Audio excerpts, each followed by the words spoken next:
I got so much motherfucking design on right now. Break it down, bring it back, make it clap. I got 3 old thoughts, new guap, wear that thing. Bitches on my line, and you know. Assalamualaikum warahmatullahi wabarakatuh. Perkenalkan, nama saya Herlin Solistiani dengan NIM 22222300053. Saya dari Universitas Sultan Ageng Nirpayasa, Prodi Pendidikan Bahasa Indonesia. Hai, jadi aku ingin menjelaskan tentang sosiolinguistik. Sebelum itu, kalian semua tahu nggak sih sosiolinguistik itu apa?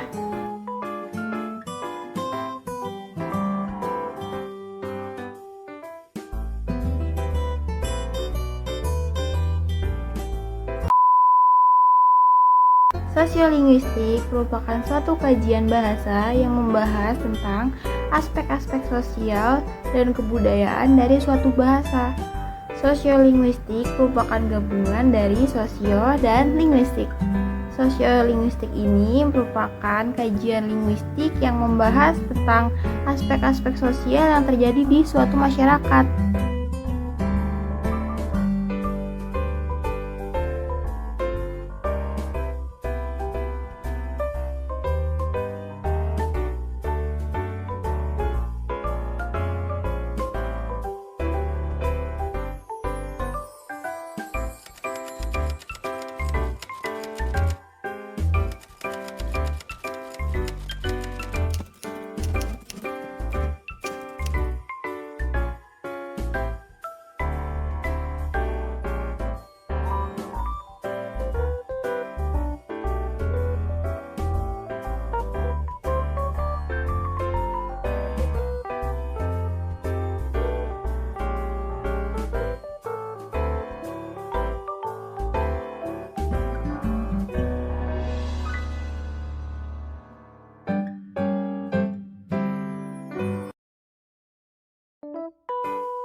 Misalnya, dalam penggunaan bahasa Jawa.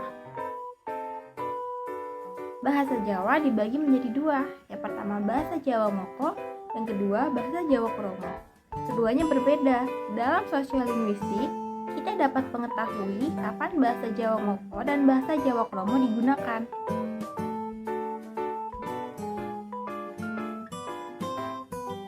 Lalu, bagaimana jika timbul pertanyaan mengapa penggunaan kedua bahasa tersebut berbeda? Dapat dijawab, penggunaan kedua bahasa tersebut berbeda karena bahasa tersebut dilihat dari status sosial si penutur bahasanya.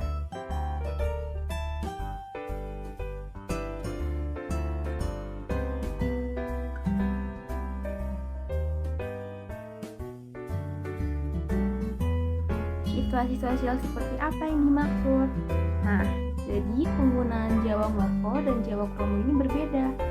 Jika si penutur bahasa ingin berbicara kepada seseorang yang usianya jauh lebih tua darinya, maka si penutur harus menggunakan bahasa Jawa Kromo. Baliknya, jika si penutur ingin berbicara kepada seseorang yang usianya di bawah dia, maka si penutur tersebut harus berbicara dengan bahasa Jawa Moko. Hal ini yang dikaji oleh sosiolinguistik sesuai dengan ciri-cirinya yang mengkaji sosial masyarakat dan juga kebudayaannya. Lalu, apa saja yang dikaji oleh sosiolinguistik?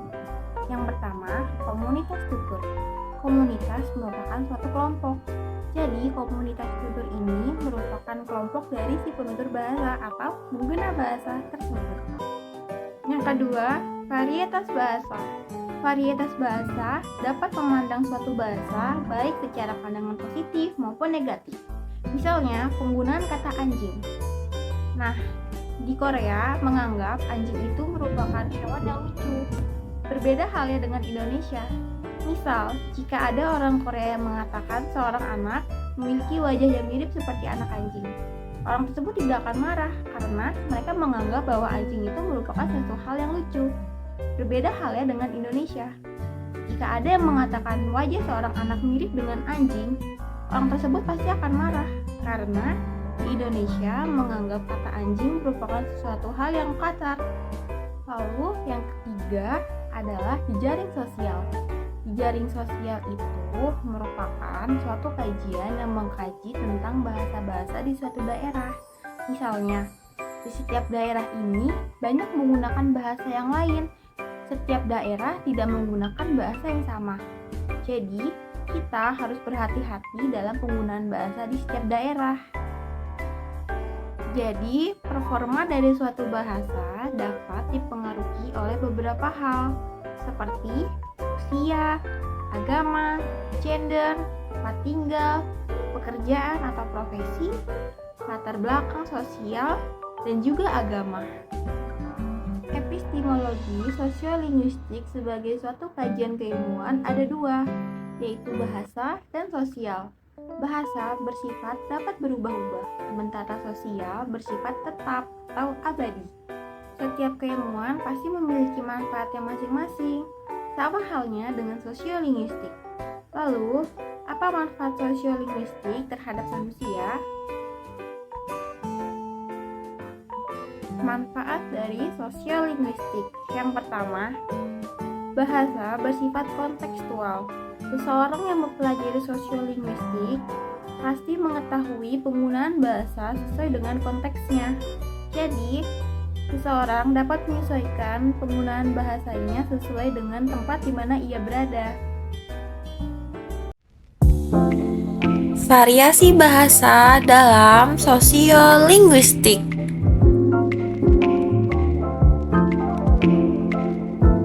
Dalam kajian sosiolinguistik, variasi bahasa merupakan suatu hal yang lahir karena adanya tindak tutur pada suatu masyarakat. Idiolek.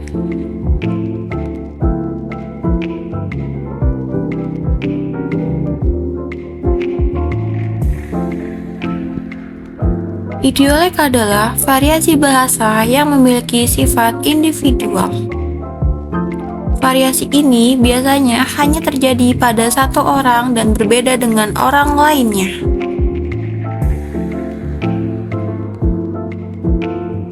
Dialek.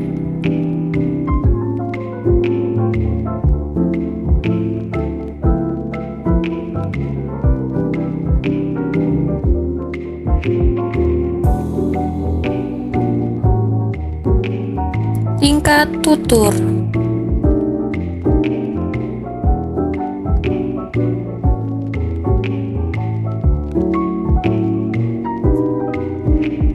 Tingkat tutur atau dalam bahasa Inggris dikenal sebagai speech level adalah variasi bahasa yang ada karena adanya perbedaan lawan berbicara. Ragam bahasa.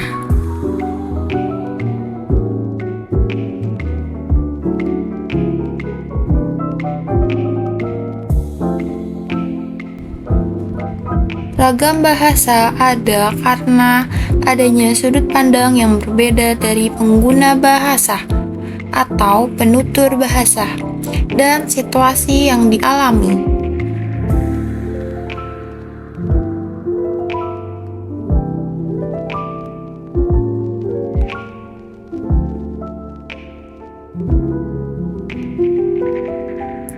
Register.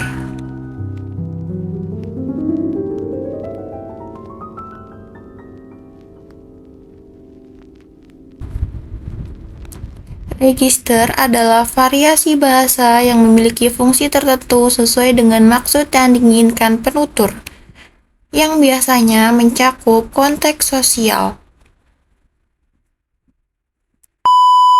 Sosiolinguistik memberikan banyak manfaat terhadap suatu masyarakat. Sosiolinguistik memberikan tata bahasa yang normatif dan deskriptif. Selain itu, sosiolinguistik merupakan wadah atau alat untuk masyarakat berkomunikasi dan berinteraksi satu sama lain. Jadi, dapat ditarik kesimpulan, sosiolinguistik merupakan cabang dari ilmu linguistik yang membahas mengapa suatu interaksi sosial, status sosial, dan juga gender mempengaruhi bahasa yang ada di suatu masyarakat. Dengan adanya sosiolinguistik, bahasa bukan hanya menjadi alat komunikasi, tetapi menjadi kultur dan juga identitas sosial yang ada pada suatu masyarakat. Yang perlu kita ketahui, bahasa tidaklah bersifat statis, melainkan dapat berubah-ubah. Bahasa merupakan cerminan perubahan sosial yang terjadi pada suatu masyarakat. Sosiolinguistik memberikan wawasan mendalam mengenai fungsi dari suatu bahasa dalam konteks sosial. Oleh karena itu, pembelajaran mengenai sosiolinguistik sangatlah penting. Anda mencari tahu bagaimana cara untuk berbahasa pada suatu lingkungan dan juga tempat. Semoga ilmu yang saya sampaikan pada pertemuan kali ini dapat menjadi manfaat dan juga dapat Anda terapkan dalam kehidupan bermasyarakat. Sekian dari saya, kurang lebihnya mohon maaf. Wassalamualaikum warahmatullahi wabarakatuh.